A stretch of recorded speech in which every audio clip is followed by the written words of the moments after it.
கங்குவா மட்டும் ட்ராலா இல்லை in fact Indian two troll ஆச்சு. நேற்று கங்குவா வந்து மீம்ஸ் அண்ட் அந்த கிரிஞ்சஸ் போடும்போது வந்து ஒன்று போட்டிருந்தாங்க.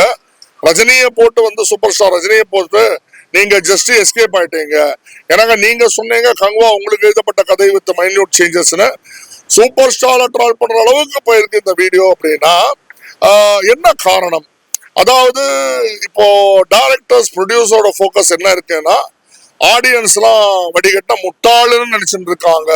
அதனாலதான் அவங்களோட இன்செக்யூரிட்டி அண்ட் பயம், அதுதான் ரிவ்யூ பண்ணக்கூடாதுன்னு தடுக்கிறது. அதாவது நீங்க உங்க பக்கம் வந்து ரொம்ப கிளீன் என்டர்டெயின்மெண்ட் நீங்க ஃபீல் பண்ணீங்கன்னா ஏன் ரிவ்யூவர்ஸ்க்கு பயப்படணும்? லைஃபுக்கே காயினுக்கே ரெண்டு சைட்ஸ் இருக்கும் போது ரிவ்யூனா பாசிட்டிவ் இருக்கும், நெகட்டிவ் இருக்கும்.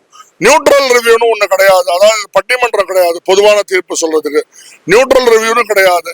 அதாவது ஒரு ஃபேமஸ் பொலிட்டீஷியன் ரீசன்ஸே சொன்னாரு, ரிவ்யூனா எப்படி இருக்கும், ஒன்னு இந்த பக்கம் ஃபுல்லா இருக்கும், இல்லாட்டி அந்த பக்கம் ஃபுல்லா இருக்கும், நடுவாந்திரமா இருக்காது. ஏன் வந்து அதை நெகட்டிவ்ன்ற வேர்ட் நீங்க நினைக்கிறீங்க? அதை கிரிட்டிசிசம்னு எடுத்துக்கோங்க, கன்ஸ்ட்ரக்டிவ் கிரிட்டிசிசம்னு எடுத்துக்கோங்க. இப்ப கங்குவா வந்து மெயினா வந்து ட்ரால் ஆனதுக்கு ரீசன்ஸும், அமரன் மாதிரி ஒரு படம் ட்ராலே வரல அது யாரும் நல்லா இல்லைன்னு சொல்ற ரீசன்ஸ்க்கும் ஃபர்ஸ்ட் திங். அமரனுக்கு ப்ரமோஷன் எப்படி போட்டுருந்தாங்கன்னா அது ரிலீஸ் ஆகிறதுக்கு ஒரு நாள் முன்னாடி நான் பார்த்தது இந்தியன் எக்ஸ்பிரஸ் பேப்பர்ல மேஜர் முகுந்தோட ஸ்டோரி ஃபர்ஸ்ட் பேஜ்ல ஃபுல்லா போட்டுட்டாங்க. பின்னாடி வந்து அமரன் லாஸ்ட் பேஜ்ல அமரனோட இது ஃபுல் பேஜ் போட்டுட்டாங்க. நல்லா பாத்துக்கோங்க, இந்தியன் எக்ஸ்பிரஸ்ல மேஜர் முகுந்தோட ஸ்டோரி. ஸோ அதை யாருக்குமே பேப்பர் ரீடர்ஸ் எல்லாருக்கும் படிக்கணும்னு தோணுது. படிச்ச உடனே மேஜர் முகுந்தோட ஸ்டோரி வந்து ஃபுல்லா எல்லாருக்கும் தெரிஞ்சிருச்சு. அப்போ அதை பின்னாடி படிக்கும்போது ஓஹோ இதுதான் படமா பண்ணியிருக்காங்க. ரிலீஸ் ஆகிற வரலாம், ரிலீஸ் ஆன பிறகும் அமரனை வந்து ஒரு டாக்குமெண்ட்ரி பிலிமா தான் சொல்லியிருந்தாங்க. அதாவது நல்லது அப்படின்னு டாக்குமெண்ட்ரின்னு பேர் வாங்கி நல்லது.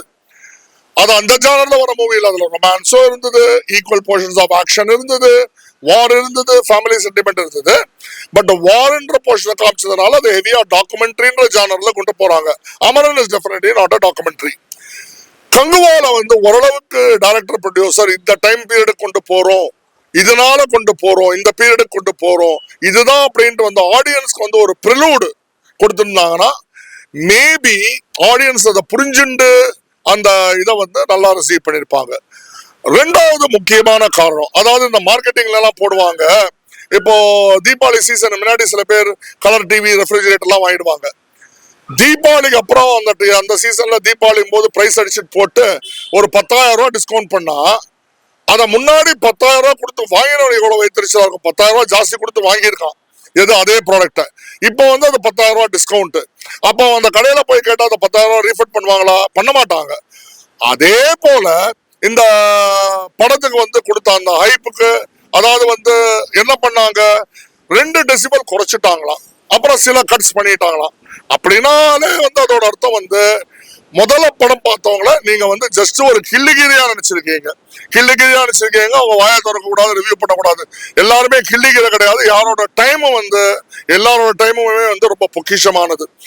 அப்படின்னா முதல்ல பார்த்தவங்களாம் மாங்காய் மடையும், ரெண்டாவது பார்க்க வரவங்கலாம் இந்த கட்ஸுக்கு அப்புறம் வந்து பரவாயில்ல. அப்படின்னா ஆடியன்ஸ்குள்ள உங்களுக்கு என்ன டிஸ்கிரிமினேஷன்? முதல்ல பார்த்தவங்களாம் மாங்காய் மடைய தேங்காய் மடையனா என் காது கிரியேட்டும் நான் இஎன்டி ஸ்பெஷலிஸ்ட் போறதுக்கு நீங்க காசு கொடுக்க போறது. அதாவது ஏன் வந்து உங்களுக்கு இந்த ஏத்துக்கக்கூடிய பக்குவம் வரல? ஒரு அவ்வளோ ஆப்ஜெக்டிவா ரிவ்யூ பண்ணி சொல்றாங்க. யாருக்காக சொல்றாங்க? நீங்க 100 கோடி அடிச்சானா, 1000 கோடி அடிச்சானா, 200 கோடி 2000 கோடி அடிச்சானா எங்க வாழ்க்கையில் அது ஒன்றும் வித்தியாசம் காட்ட போறது இல்லை. நாங்கள்லாம் பிரதானமாக மூவி ரசிகர்கள். எங்களுக்கு என்னன்னா படம் ஜெயிக்கணும். அதே மாதிரி இந்த பேனோட ஸ்கேமு, சும்மா பேனு சொல்லிட்டு நிறைய படம் இந்த பேன்ல ஃபெயிலியர் ஆனது என்ன? Indian 2. Next, the Ganguva has become the worst pan-Asia failure itself. Whereas, ஒரு மகாராஜா மாதிரி ஒரு படம் now it is going to be released in China. சைனால வந்து 8,500 ஸ்கிரீன்ஸ்ல வந்து ரிலீஸ் பண்ண போறாங்க. 8,200 ஸ்கிரீன்ஸ். சைனாக்கு வந்து இந்தியாவில் மொத்தமே 9,500 ஸ்கிரீன்ஸ் தானா. அதுல வந்து 1,500 ஸ்கிரீன்ஸ் வந்து தமிழ்நாடுல அக்ராஸ் இருக்கான். வேறாஸ் இப்போ வந்து இந்த இதுல வந்து அவங்க வந்து இது பண்ண போறது வந்து சைனால 8,200 ஸ்கிரீன்ஸ் ரிலீஸ் ஆயிட்டு Maharaja is going to be a blockbuster. This is the first. அப்போ ஒரு நல்ல movie with content and theme வந்து வேர்ல்டு அளவுல இந்த அளவுக்கு ரிசீவ் ஆயிருக்கு. ஆனா ஒரு இவ்வளவு பில்டப் கொடுத்த மூவி வந்து இட் ஃபெல் ஃபிளாட். ஒரு ட்ரோல் மீம்ஸ் பார்த்தேன், எனக்கே வந்து கஷ்டமா இருந்தது. சூர்யாவை தவளைன்னு சொல்லிட்டாங்க. அந்த தவளை வந்து தண்ணியில இருந்து வெள்ளப்பாக்குதான். திருப்பி இந்த படத்தை பார்த்துட்டு வந்து அந்த தவளையே வந்து குதிச்சு தற்கொலை பண்ணிடுதான் இது அந்த தண்ணி உள்ள. இந்த மாதிரி வந்து அந்த அளவுக்கு ட்ரால் பண்ற அளவுக்கு அந்த டைரக்டர் ப்ரொடியூசர் எடுத்து வச்சிருக்காங்க. ஆனா அனதர் திங், ஒரு படத்தை பத்தி பேசும்போது அதுக்கு என்ன ரெலவெண்டோ அந்த படத்தை பத்தி மட்டுமே பேசணுமே தவிர அந்த படத்துக்கு என்ன ரெலவன்ஸ் இல்லையோ அதை பத்தி பேசவே கூடாது.